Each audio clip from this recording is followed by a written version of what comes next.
Right then, last day of the test match, last day of the last test match. In fact, the last day of the last test match and the last session. And guess what? We still have all the three results possible. There couldn't have been a better advertisement for test cricket than the series that we're seeing between India and Australia at the moment. And as a cricket fan, you couldn't have asked for anything more. And I say that not just for myself, but for the gentleman who joins me this morning in Akash Chopra. Akash, is it fair for me to say that on your behalf that you're loving it? Absolutely loving it. Totally loving it. In fact, to the extent, the Hmm. last two test matches, Nikhil, and it's good to admit that I was actually tilting in favor of 4 day test matches till not too long ago. But now I'm seriously reconsidering my opinion. These two test matches have told us that there is a lot of value in that fifth day. Of course, there was a bit of a play lost because of rain. Like sometimes in Sydney on one day, in Brisbane on 2 nights. But then there is a lot of drama. And last session, last test match, last day. I mean, you've said it all. You've set it up quite nicely, and both teams have set it up quite nicely as well. Just taking a look at India's approach, they're still going for it. This particular session, we saw them get 100 odd runs. We know that the final session could be extended by half an hour. So 145 at this moment, even with Pujara on strike, looks realistic. It does, and quite surprisingly so, because see, all the talk yesterday was about how the pitch has started to misbehave. There are cracks, the balls are jumping up, they're staying low. It is not going to be easy. Nathan Lyon is going to now turn a mile. And I also felt if Rohit Sharma was dismissed cheaply, then you don't start looking for a run chase. But then there is a certain guy called Shubman Gill, who's of course the future of Indian cricket, but is also now should be the present in all formats, is what I feel. At least he should be in the thoughts all the way through. He's that special. That was a special knock, missed out on a ton, but it was a phenomenal knock from a young 21-year-old. And then you had Pujara, who's taking the blows, but has also started accelerating. Ajinkya Rahane comes out all guns blazing. So this is a very refreshing approach, and they've set it up in a fashion that they have 7 wickets, so they do have an option to now shut shop if they were to. But then let's see. There are three results possible, and all three are quite plausible. Okay, interesting thought that on Shubman Gill. You say that he could be part of all format. We've seen him being part of the white ball team before. He went to New Zealand with the Indian team. But do you really see him sneak in into that playing 11? Considering, I mean, Rohit Sharma is definitely going to be there as your opener. Shikhar, if I'm not mistaken, in this Australia series, both the T20 and ODI, was in the top 5, top 6 run getters. Does he then find a space in that playing 11, or you just want him to be with the side for the moment? See, I want him to be around. It'll be a travesty if you don't acknowledge the quality that he's bringing to the table. See, that's what selections are all about. They have to be inspired at times. I'm not saying drop shift Shikhar Dhawan right away, but then if he's in the scheme of things, you'll have to find ways to fit him in here, there, wherever you can. That's what you did with KL Rahul as well. Remember, he's not a keeper, he's not a finisher, but you made him do something that is not coming natural to him. But then he's so good a player, and the kind of form that he's been in, you found a place for him. Similarly, Shubman Gill, just keep him in your thoughts, keep him in the squad, and see these see openings might come. The number of injuries that we are seeing off late, you need to keep the player in the loop, and once the opportunity is there, Shubman Gill at this point in time looks absolutely ready to take on the world, and this is how it should be, right? Deserved 100 today, you reckon? Absolutely. The way he was batting, he's neutralized Nathan Lyon, actually. So that's not the first thing that we should be talking about when talk about an opener. But the way he handled Nathan Lyon was exceptional. Tells you that his quality against spin. And then the pace. He took on the faster bowlers. They bowled bouncers at him. They bowled that fourth, fifth stump line. They tried everything that they had, and he just kept going. Of course, at times it feels a little too adventurous. But then what good is youth if it doesn't come with a bit of adventure. So it was like edge of the seat kind of thriller when he was batting, and 9 out of 10 times he was coming out on top. He was cracking it. He was like smashing every single bouncer that was coming his way. Not just every single ball, actually. That's another that will be underestimating what he did, because he's not a compulsive puller or a hooker of the cricket ball. He has the time, so he will leave a few or go, but then he would also take you on. He'll also go over the offside field and target the leg side field. So He's got all the shots in the book, but he's not just an impulsive young cricketer who's got only one gear. Once he goes into that offensive mode, the only thing that he knows is offense. He's got another game to his side, and that's brilliant to watch. Okay, just a word on playing those short pitch deliveries. You're convinced that he can restrain himself, because what we saw, in the day's play so far, that seemed like the case. That every time they were bowling short to him, he was ready to take them on. Probably this is something, and they say that as you keep playing Test cricket, it gets tougher because teams start figuring you out. Would this then be a strategy going forward, where teams might be, oh, he's going to pull every time I'm going to pitch in short for him? Well, this is not the first time he's been bounced, Nikhil, and that is where I'll come from. Because in the first session, he looked all right. They bowled bouncers. He was happy to let them go. In the second session, I'm sure there was some kind of discussion in the dressing room, and they just came out smashing. And that is when he started taking on the bowlers a lot more. Whether it was a flat bat, in fact, cross-court shot to Mitchell Starks, just a short pitch delivery. It wasn't even a bouncer, or actually smashing a couple of sixes, one over third man, one over square leg.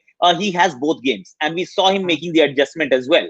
In the first session, he was going, the trigger movement was actually a front foot trigger movement. In the second session, he was expecting bounces and started going deep inside the crease and started taking them on. What we have seen of him thus far, it seems, you get a feeling that he's not someone who's a bunny when you actually start putting a bouncer trap. Because if you don't have a defensive game, you will eventually get caught. He has a defensive game as well, so he can ride the bounce. He's a tall guy. He can leave the ball. He's got a good judgment. We saw in Melbourne. We saw in Sydney. So now when he tries to take them on, he wants to take them on. He can take them on as well. So it's a fantastic mix of just defense and aggression. Okay, now here's a tough one for you. Since Indian openers are done with this series, you've seen all 4 Indian openers on display. Come the England series, who are your 2 openers? Rohit and Shubman. There are no two ways about it. Prithvi Shaw might actually not find a place in the side, let alone playing in the 11, because you don't need so many openers while playing at home. What we are hearing is that in today's team selection, there will be only a team picked for the first 2 test matches. There is, of course, domestic cricket happening simultaneously, so Prithvi Shaw will be going there. KL Rahul's availability is still under cloud, so he's actually 4th in the line now.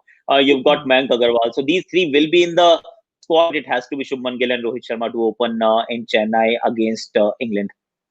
Okay, let's talk about the warrior that we have in the middle of the ground at the moment. And India are probably trying to bat around Cheteshwar Pujara, as they've been doing throughout this series. Akash, we spoke about Pujara, how he came in cold in this particular series, having not played a lot of cricket. He wasn't part of the IPL. And so he is going to take time to get into his own. And that's exactly how it's playing out, because we saw him in Sydney play that crucial knock, and he's doing that once again in this test match. Yes, he's spending a lot of time. Both innings in Sydney, actually, first innings and in the second innings. First innings, there was a lot of criticism about him going a little too slow. The same thing was appreciated in the second innings, because that's what the team wanted at that point in time. But here, once again, in the first innings, he got an absolute peach to be dismissed. Second innings, he's once again grinding it out. He is in considerable amount of pain, because remember, he got injured in a net session before that Sydney Test match. Even his inclusion or his availability was under cloud, and but he gritted it out. And this time he's been hit quite a few times, whether it's on the head, on the body, on the gloves. He's been peppered. He's been badly bruised. But then he's not giving in or giving up, and that's what Cheteshwar Pujara is. That's what actually defines this Indian cricket team on this test match. No matter how hard you hit them, you need to take them out on a stretcher. They're not going out otherwise. The match is at an exciting point at this moment. It could have been worse for India had they lost another wicket after Rahane. So I'm going to talk about that Rahane wicket. Did you at any point feel his approach to his innings and the way he got out, that he was a little too eager to go for the win? And had India lost another wicket after that, this is something that India would regret. I felt it. But then, see, that is the thing with the aggressive play. When you don that hat and you start doing that, it's very difficult to actually find the right balance, the fine balance, restrain at times, and then go on the offensive. So once he was decided that we are going for a win, and I'm going to be the aggressor because Pujara won't be, he was playing a few shots too many. He got, I think he wafted it once beaten, twice beaten, and then survived that over. But then one more time. So if you're continuously going in a fashion which is not your natural style of play, see for Rishabh Pant you can understand, because he has very clear-cut ideas. These are the four that I have to defend, because perhaps I can't really them for six. Everything else I'm going after. So that is a very natural game plan for him, for Rohit Sharma as well, because he's a naturally aggressive attacking player. But Rahane is a mix of both. So once he goes on to the other extreme, it felt as if they'd shown their hand that, we're going for a win. This is how we're going to go, and it is flirting with a bit of danger. But then this is what this team has been all about. They've chanced, they've taken chances, they've backed themselves, and once again. Rahane was lost, but then the second wicket didn't follow. So this is how this team is playing this Test series, and we are in for an exciting third session. Let's see how that goes. The one thing that was expected on this fifth day pitch was that there'll be a lot of cracks, which we did see, uneven bounce. Akash, we discussed about that too at the end of day 4. Many are going to ask us now, where are those cracks? Where is that uneven bounce? See, that's the point, and that's the point we were making earlier. And it seems preposterous to even entertain the thought that the trio of Shardul Thakur, Natarajan, and Mohammad Siraj are going to outbowl their opponents. Opponents mean Josh Hazelwood, Mitchell Starc, and Pat Cummins. It's almost preposterous. You don't even want to entertain that thought, but that's been the case. Yes, they've bowled more boundary balls. They've bowled loose deliveries far more or far often than their counterparts. But the fact is, they've also produced wicket-taking balls every now and then. They pitched the ball fuller. They made the ball swing. They found that crack more often than their opponents. And they're not that tall. So taller bowlers are expected to extract more when there is uneven bounce. They're not tall enough. But then if you consistently bowl in that area, you're likely to hit that crack a few more times. And that's what has happened with this Indian bowling attack. I'm not saying that they are better than the three Australian bowlers, far from it. But then on this surface, they've either dealt in equal terms, or they've actually outbowled in certain areas with regards to just the penetration and wicket-taking deliveries.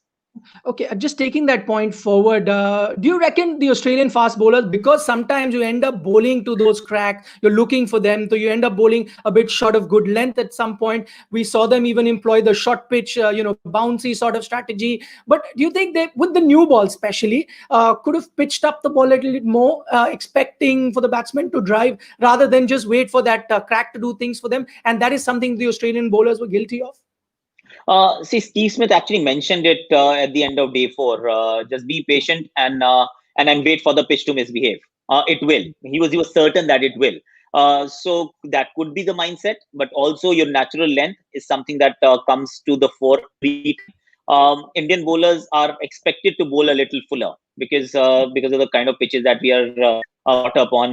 You can't really dug in too short. There is not that extra bounce to play with. So our lengths are slightly fuller as opposed to the Australian faster bowlers. So maybe they were just bowling the natural lengths, which are not perhaps helping the cause, because you need to pitch a bit fuller, and that's what they did not do initially. The ball that got Rohit Sharma, I thought that was that ideal length. Maybe a foot fuller would work. Yes, you will get driven a few times, but then it's still giving you an opportunity with so many runs in the bank. So yes, they were a little guilty of bowling a little too short, and also the fact that Starc isn't looking the same bowler. Yeah, that's exactly the point that I was going to come to. One, not getting that consistent length as you're talking about. The other thing is one of their strike bowlers, I think the fastest bowler that they have in their ranks, you expect him to rattle the opposition batsman. He's not been at the level that they would have won, and that is why probably Australia are where they are. And 2 series in a row, actually, Nikhil, because 2018-19, it wasn't Mitchell Starc once again. He was off color, or rather, India neutralized him really well. Now, this is what you would want to believe, because Mitchell Starc is too good a bowler to go through similar kind of returns in 2 series, to split over 3 or 4 years. So that doesn't happen with the bowler of his quality. So you would want to give it to the Indian batsman that they found a way to play him. They found a way to neutralize him. They're not getting intimidated, and intimidation is a very important weapon in his armory. If you neutralize that, then you can actually rattle him. And the cage has been rattled. That's what you've seen in 2 series. Of course, previously it was Seshan Pujara, and now it's the collective effort. So as much as it is about Stark not hitting top gear, I think it is equally about Indian batsmen playing him really well. Okay, fair point. And I think this the story of this series is going to be how the Indian batsmen have dealt with the Australian fast bowling. You know, they've been battered and bruised, but they've stood there. The other story could also be, Akash, how they've blunted Nathan Lyon. I mean, take a look at his numbers in the previous series. 21 wickets he gets, bowling close to around 200 overs. He's nearing 200 overs in this particular series too, and has 8 wickets to show for that. Clearly, there's a huge difference there, and how they've blunted this particular weapon that Australia had is a lot to do with where India are at the moment in this series. Absolutely, because see, 3 fast bowler attack, which is great. They're as good as it gets. But then they had a very strong ally in Nathan Lyon. So if you're able to negate his threat, then the others become that much not insignificant, but then less penetrative, because then they have to come back very strongly. They have to come back more often. And they are asked to take wickets every single time, because Nathan Lyon is not giving you wickets. So he's not giving you wickets, not just because he's not bowling well. He's still bowling quite all right. The Indian batsmen have played him a lot better. Last series, I remember distinctly that Indian batsmen were very defensive. It was only the arrival of Mayank Agarwal that actually changed the way I played Nathan Lyon, and that's what was very refreshing to see.